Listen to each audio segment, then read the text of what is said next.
perjalanan balik ke Felda Gunung Bongso. Ya, inilah suspension standard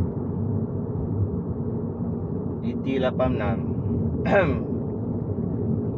Haji Roko AE Palau. Hari ni hari raya ke apa? Sabtu, Ahad, Isnin. Hari raya ketiga. Esok aku dah kena kerja dah, hari Selasa. Jadi pagi ni nak kena balik Gunung Bongso. Siap-siap nak talabi Kuala Kedah. Nak naik feri pukul 4. Kena keluar awal sebab risau lagi jam ke apa kan.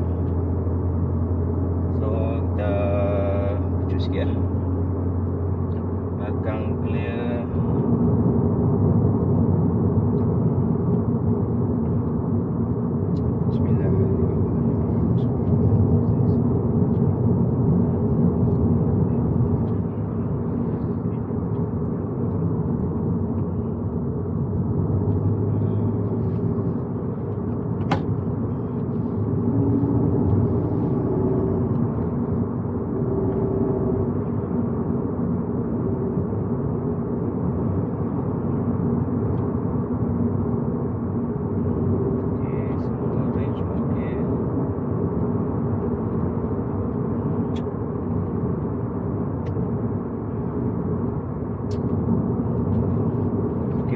Pagi ni mari makan banyak sangat. Kali lah bolang ke tandas. Alah, okey lah. Bismillah.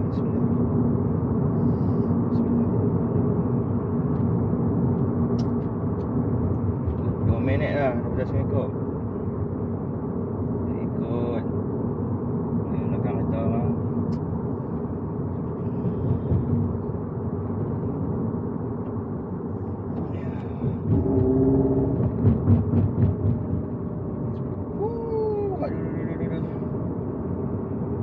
Makan macam-macam sebelum ni puasa. Tiba-tiba terkejut perut. Allahu Akbar.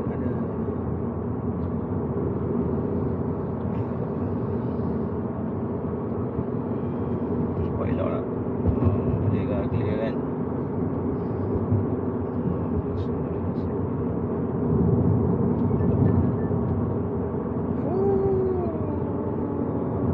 Minit. Tak tahulah kalau 3 minit macam mana. Dia buat part 1 lah.